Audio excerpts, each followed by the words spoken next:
Universitas Sriwijaya dipercaya menjadi sarana dalam peningkatan mutu kualitas sumber daya manusia di Kabupaten Bangka Tengah.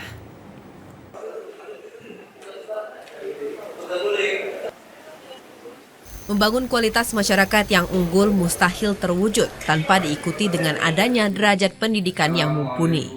Terkait hal itu, Pemkab Bangka Tengah berkolaborasi dengan Universitas Sriwijaya dalam meningkatkan mutu dan kualitas pendidikan warganya. Guna mencapai derajat pendidikan warga Bangka Tengah agar berkualitas, 10.000 beasiswa disiapkan Pemkab Bangka Tengah. Terobosan itu sebagai salah satu bentuk komitmen dalam membangun kualitas sumber daya manusia di Kabupaten Bangka Tengah agar semakin unggul.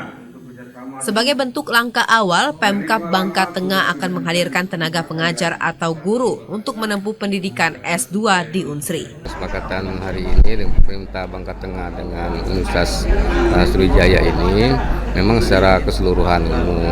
Tapi nanti dalam waktu yang dekat ini kami yang pertama sekali untuk di bidang pendidikan dulu.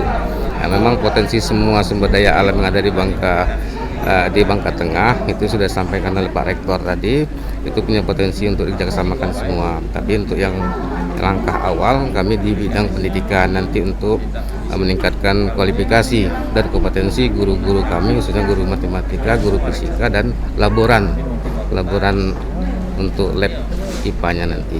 Sementara itu, pihak Unsri mengatakan, selain memberikan ruang bagi guru dari Bangka Tengah untuk menempuh jenjang pendidikan S2, juga akan disusul dengan kegiatan-kegiatan lain seperti KKN. Ini adalah penandatanganan MOU ya antara Pak Bupati dengan Pak Rektor, jadikan sebagai payung kerjasama.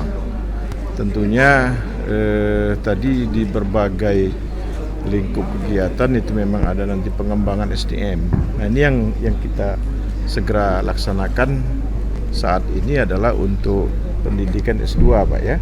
Pendidikan S2 nanti di pasca sarjana Unsri. Tim Liputan TVRI Sumatera Selatan melaporkan.